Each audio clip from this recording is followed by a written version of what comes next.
professor Arthur Damasceno na área, estamos aqui para começar mais um bloco de estudos do nosso direito constitucional e, em especial, agora trabalhar os nossos chamados direitos sociais. Vamos tratar desse tópico, mais um tópico no estudo dos direitos fundamentais, assunto que começa a ser trabalhado no artigo 6º da nossa Constituição e nós caminharemos até o artigo 11 da nossa Constituição, tratando assim dos chamados direitos sociais. Um ponto importante, eu já preciso trazer, é que esse assunto, quando cobrado em prova, em regra geral, é um assunto que é trabalhado de forma literal, buscando exigir do candidato conhecer a literalidade do texto constitucional. E por quê? Muitos dos valores que nós estudaremos aqui, eles têm referência tanto com o direito do trabalho quanto do direito previdenciário. E nas provas de direito constitucional, é muito razoável que o examinador não aprofunde no âmbito trabalhista, não aprofunde no âmbito previdenciário e se atenha apenas àquelas informações categoricamente, genuinamente constitucionais. E isso nos conduz à literalidade do texto constitucional. Veremos isso no decorrer do estudo, inclusive quando nós chegarmos ao artigo 7º da Constituição, onde nós iremos encontrar os direitos trabalhistas destinados tanto aos trabalhadores urbanos quanto aos trabalhadores rurais e também, lá no finalzinho, parágrafo único do artigo 7º, aqueles direitos trabalhistas fundamentais que são destinados aos trabalhadores domésticos. O Constituinte também fez menção aos trabalhadores domésticos, inclusive um parágrafo que sofreu uma alteração muito grande, quando da PEC das domésticas, você lembra disso, lá no início dos anos de 2010, precisamente 2012, 2013, uma emenda constitucional fez uma alteração bem legal, trazendo vários outros direitos fundamentais a serem destinados aos trabalhadores domésticos. Bom, vamos lá. Vamos começar aqui então a nossa brincadeira. O artigo 6º já está na tela. Ele traz para a gente o seguinte: são direitos sociais a educação, a saúde, a alimentação, o trabalho, a moradia, o transporte, o lazer, a segurança, a previdência social, a proteção à maternidade e à infância, a assistência aos desamparados na forma desta Constituição. Quando a gente compara esse artigo 6º hoje lido, agora lido, com o artigo 6º original da Constituição de 1988, nós até percebemos que tivemos algumas inserções aqui. A moradia, o transporte, a alimentação, esses três dados, eles não se encontravam presentes na redação original de 88. Eles foram inseridos por emendas constitucionais, o que nos mostra, inclusive, que as emendas constitucionais elas atingem os direitos fundamentais, elas atingem cláusulas pétreas, sim, mas nunca no intuito de se restringir o núcleo essencial da norma ou de se diminuir de forma irrazoável aquilo que é protegido, aquilo que é garantido, justamente em decorrência do princípio da proibição do retrocesso. Tá? Agora, emendas constitucionais podem, sim, inserir novos valores no texto constitucional. Emendas constitucionais podem agregar informações. Isso naturalmente acontece.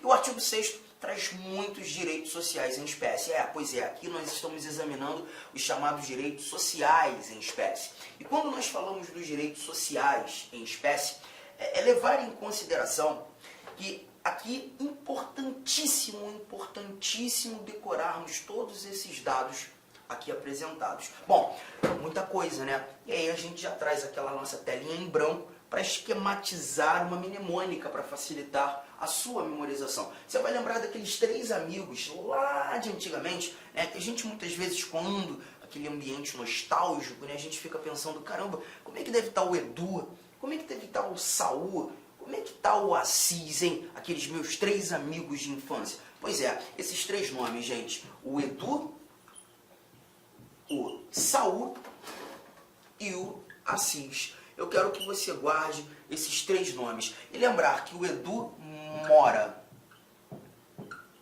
ali, o Saul trabalha lá, transportando, e o Assis prossegue preso. São essas as três frases que você vai levar justamente para o seu esquema mnemônico para facilitar a memorização de todos esses chamados direitos sociais. Arthur, eu só não entendi O que significam essas três frases? Simples demais, olha aqui, ó. Educação, moradia, alimentação, saúde, trabalho, lazer, transporte, a assistência aos desamparados. E quando tratando da assistência aos desamparados, eu faço um primeiro grifo, assistência aos desamparados, a pro de proteção à maternidade e à infância, a segurança, e encerramos com a previdência social. Bom, os meus asteriscos aqui, justamente para tratar da assistência aos desamparados, e trazer o nosso pró de proteção à maternidade e à infância. Esses são os dados apresentados no nosso artigo 6º. Cuidado com um detalhe, só para agregar valor àquela minha fala anterior, as questões de direitos sociais, elas são sempre muito literais. Muitas vezes, quando tratando desse artigo 6º, além do examinador exigir de você a memorização de todos esses direitos sociais em espécie, cuidado com as possíveis alterações. Muitas vezes, em algumas questões, nós encontramos proteção à maternidade e à juventude. Não.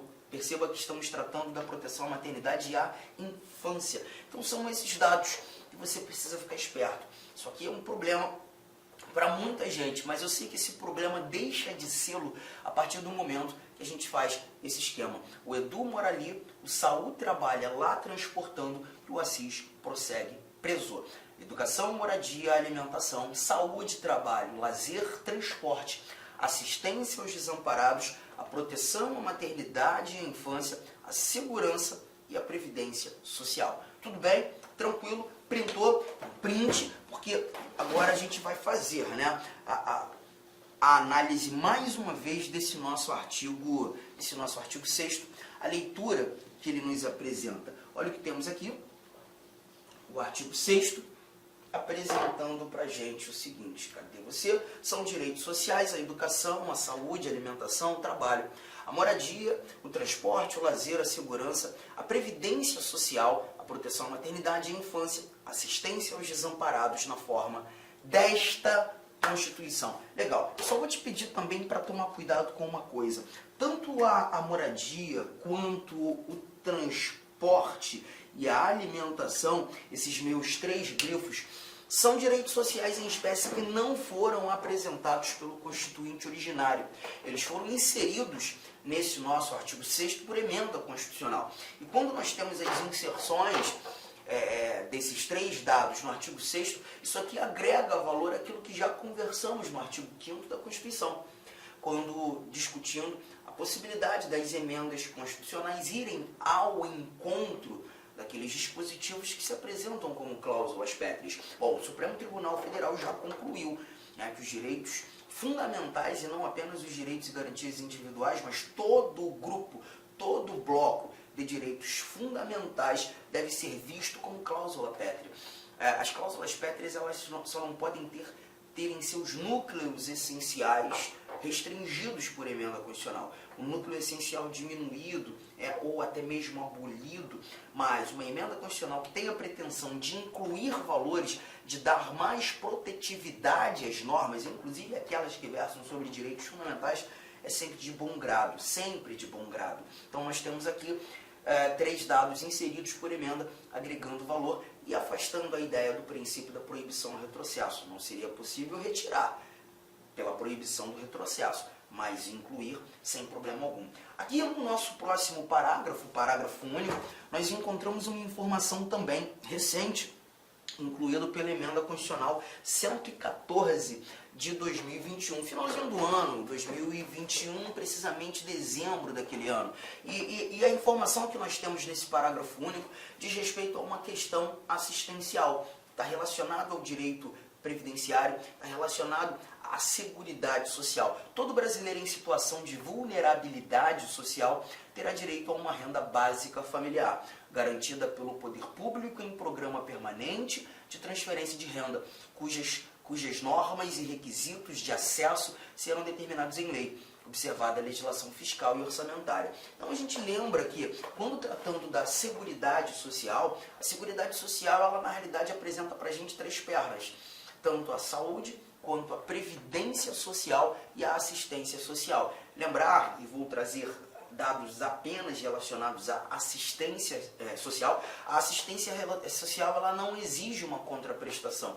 A assistência social, os benefícios dela não estão destinados apenas àqueles que contribuem, negativo. Os benefícios da assistência social são destinados a todos aqueles que dela dependem, que dela necessitam.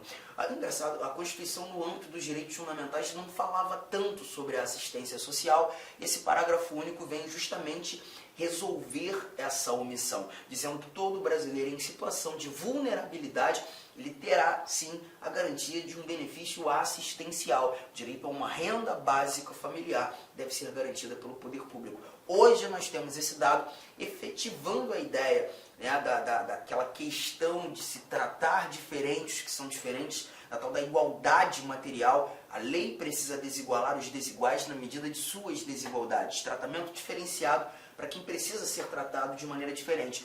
Os direitos sociais, a gente percebe muito disso. Uma prestação ou prestações positivas do Estado, ações afirmativas do Estado, o tratar diferente quem precisa ser tratado de forma desigual. E o parágrafo único vem efetivamente garantir isso. Legal? Tranquilão? Bom, artigo 7º, agora a gente começa a trabalhar os chamados direitos dos trabalhadores urbanos e rurais, além de outros que visem a melhoria de sua condição social. Bom, vamos avançar um pouquinho? Eu quero começar examinando os 4 últimos incisos. Os 4 últimos incisos, 5, né? Que a gente começa a falar aqui do nosso 30, inciso 30. Tá aqui na telinha. Por que eu já vou matar esses 3, ou melhor, esses 5 últimos incisos? 3 apresentados aqui na sua tela. Porque todos eles vão versar sobre proibições. Gosto muito de começar com essas proibições. São as proibições constitucionais no âmbito do direito do trabalho. E aqui nós temos o seguinte, ó, a primeira proibição de diferença de salários, de exercício de funções e de critério de admissão por motivo de sexo, idade, cor ou estado civil. A primeira proibição, né, não permitir essa diferenciação de salário, exercício de funções, critérios para admitir em relação a sexo, a questão de gênero, idade, cor, por óbvio, não é uma questão racial, e o estado civil. Legal. Segunda proibição, inciso de número 31. A proibição de qualquer discriminação no tocante a salário e critérios de admissão do trabalhador portador de deficiência.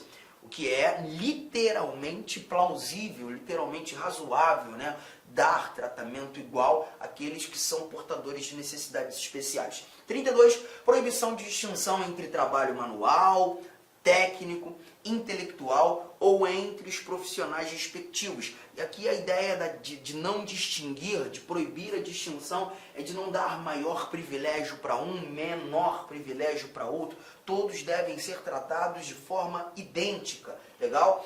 Mais um pouco o nosso inciso de número 33, que para mim é o mais chato que tem. A proibição de trabalho noturno, perigoso ou insalubre a menores de 18 anos e qualquer trabalho a menores de 16 anos, salvo na condição de aprendiz a partir de 14 anos, redação dada pela Emenda Constitucional 20 de 1998, está aqui uma remissãozinha, né? Nada de tão absurdo.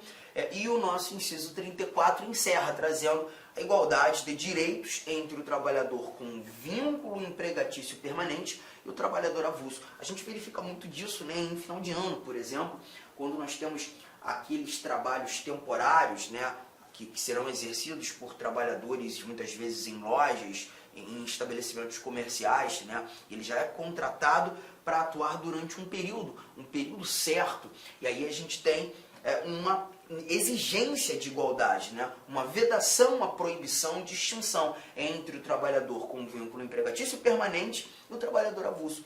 Ponto importante, ainda que o inciso 34 não tenha iniciado com a redação proibição, A gente verifica que aqui, quando da exigência de uma igualdade de direitos, nós temos a ideia de se proibir distinção de direitos. Então, por isso digo ser um grupo de proibições. Bom, te falei que o inciso 34 para mim é o mais chato de todos. E é o que muitas vezes perturba o candidato quando da análise de uma questão. Nós vimos 3 idades sendo citadas aqui: 18, 16, 14. E as questões costumam fazer aquela miscelânea, costumam fazer aquela mistureba, trazer as idades de forma equivocada, ou até mesmo estabelecer aquilo que está entre as idades de forma equivocada. Como é que você vai fazer para resolver teu problema? Tela em branco, como de praxe, e lançar aquelas 3 idades. Bateu o branco, você vai lançar os 18, os 16 e os 14. Tá? 18, 16, 14. E vai lembrar de alguns detalhes acima dos 18, outros abaixo dos 14. Por exemplo, acima dos 18 eu posso exercer trabalho? Posso fazer alguma coisa? Sim. Acima dos 18 eu posso tudo. Óbvio, desde que seja legal, hein, gente? Pelo amor de Deus.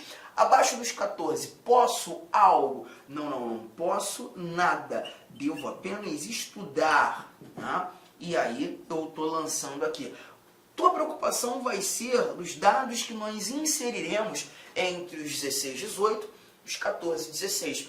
Dos 16, 18, posso muita coisa? Posso muita coisa. Na realidade, você vai aqui estabelecer uma exceção, exceto o trabalho noturno, o trabalho perigoso e o trabalho insalubre. Isso aqui nós retiraremos.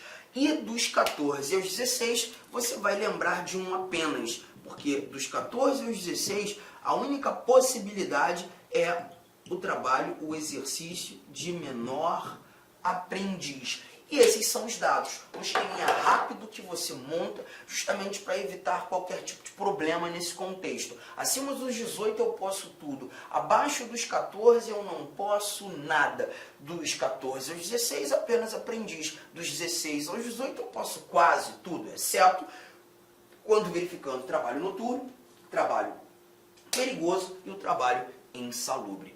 Juntão, tranquilidade, fechou? Bom, vamos então avançar lá para o início de tudo, agora examinar inciso por inciso, fazendo um verdadeiro bate-papo, né?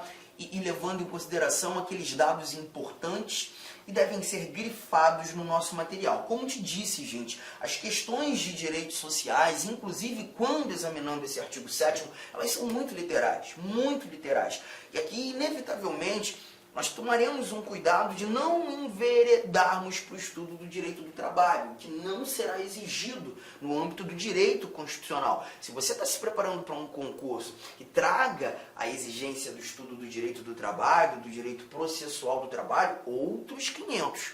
Aí você vai ter que examinar de maneira mais profunda, como, por exemplo, seguro-desemprego, né, a proteção do trabalho, né, contra a despedida, a dispensa arbitrária sem justa causa, fundo de garantia, 13º, valores que nós encontraremos aqui. Mas aqui o nosso bate-papo vai ser mais literal. Primeiro inciso, o primeiro direito dos trabalhadores urbanos e rurais garantido pelo nosso Constituinte. A relação de emprego protegida contra despedida arbitrária ou sem justa causa nos termos de lei complementar, que preverá a indenização compensatória, dentre outros direitos. Pontos importantes. Você precisa lembrar que estamos falando da despedida arbitrária ou sem justa causa. Lembre-se, gente, que a despedida com justa causa, ou até mesmo aquela despedida em decorrência, que na realidade seria justa causa, né, de uma falta grave praticada pelo trabalhador, ela não vai garantir essa indenização compensatória. Sabemos hoje que essa indenização compensatória gira em torno dos 40%, Arthur, prevista em lei complementar, né? Pois é, um problema que nós temos é que essa lei complementar ela ainda não existe. E justamente por não existir, nós levamos em consideração um dispositivo que está lá no nosso ADCT, no ato das disposições constitucionais transitórias, garantindo recomendação que víamos, né, sob a égide da Constituição anterior, algo que é pretérito à Constituição de 88, até que nasça a legislação complementar, até que nasça a lei complementar para tratar realmente dessa proteção da despedida arbitrária ou sem justa causa. E essa regra pré-existente à Constituição de 88, garantiu os 40%.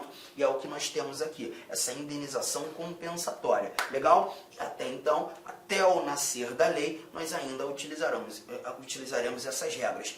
Há de se examinar o artigo 10 do ato das disposições constitucionais transitórias. Mas, de novo, fui até além do que deveríamos. O cuidado é você lembrar que há a exigência da criação de lei complementar para que seja implementada efetivamente regras próprias, relação de emprego protegida contra a despedida arbitrária sem justa causa. Seguro-desemprego é algo muito conhecido, mas o cuidado que eu preciso que você guarde é seguro-desemprego apenas destinado a casos de desemprego involuntário. Muitas questões costumam apontar o desemprego voluntário. Você lembrar, se estamos tratando de desemprego voluntário, quando eu peço dispensa, eu não mais desejo exercer atividades profissionais naquele determinado estabelecimento profissional, naquela determinada atividade empresarial, eu não farei jus ao seguro-desemprego. O seguro-desemprego ele vai ser efetivamente destinado apenas para aqueles que foram demitidos. O desemprego involuntário, aquele que não partiu efetivamente do empregado, mas sim do empregador. O nosso inciso 3º traz apenas o fundo de garantia por tempo de serviço, regras próprias, né? E aquele recolhimento que deve ser feito pelo empregador mensalmente, levando em consideração o valor de remuneração do seu empregado, salário mínimo fixado em lei, nacionalmente unificado, capaz de atender às suas necessidades vitais básicas e às de sua família, com moradia, alimentação, educação, saúde, lazer, vestuário, higiene, transporte, previdência social, com reajustes periódicos que lhe preservem o poder aquisitivo, sendo vedada sua vinculação para qualquer fim. Aqui nós temos, na realidade, um dos dispositivos mais bonitos do texto constitucional. E eu até brinco em sala de aula que aqueles concurseiros, aqueles concursandos, que muitas vezes estão iniciando, né, a vida, essa jornada de preparação, por desconhecerem o inciso 4º, por nunca terem lido esse inciso 4º do artigo 7º, quando pinta essa informação numa questão de prova, ele acha que é mentira. Ele acha que isso aqui é loucura, né? Porque você verifica a informação, ser esse salário mínimo capaz de atender às suas necessidades, as necessidades do empregado e as da sua família, né? Com moradia, alimentação, educação, saúde, lazer, vestuário, higiene, transporte, previdência social. A gente até fica sem ar de ler tantos dados que devem ser ali abarcados pelo salário mínimo, né? Com reajustes periódicos que lhe preservem o poder aquisitivo. É linda essa redação, tão linda que a gente muitas vezes não toma cuidado com o ponto mais importante que nós temos aqui. Vedada sua vinculação para qualquer fim. O próprio Supremo Tribunal Federal tem súmula vinculante tratando de uma vedação, né, a ser o salário mínimo utilizado como base de indexador de cálculo. É a súmula 4, deixa eu só pegar aqui e aí a gente já mata isso com tranquilidade. Súmula vinculante, súmula vinculante 4 do Supremo Tribunal Federal. Eu faço a leitura para você. Quem sabe a gente vai fazendo aqui ao vivo mesmo, né? Olha aqui, ó. Súmula vinculante 4. Salvo nos casos previstos na Constituição, o salário mínimo não pode ser usado como indexador de base de cálculo de vantagem de servidor público ou de empregado, nem ser substituído por decisão judicial. Olá, meus amigos, minhas amigas, eu sou o professor Lac. Inicialmente eu peço licença para vocês, eu peço desculpa, pois eu interrompi os seus estudos, mas o propósito desse vídeo no YouTube ele é para divulgar o nosso trabalho, para que o aluno se depare com os nossos professores, com a nossa metodologia. Papo sério, esse curso nosso aqui é super atualizado, ele é ponto a ponto do edital. Esse curso aqui você pode ter absoluta certeza que aqui você vai conseguir adquirir todo o conhecimento necessário suficiente para aprovação. Essa aula representa apenas 30% da aula, 30% da aula. Se você quiser assistir os 70% restante, quer ter o PDF dessa videoaula, se você deseja ainda, tá? Deseja ainda estudar pelo nosso Personal Coach, que é a nossa metodologia, investimento, olha só, super promoção, não tem desculpa, apenas uma parcela de R$ 159,90. Vai ser o seu melhor investimento, vai ser um excelente custo-benefício, a aprendizagem que você vai ter.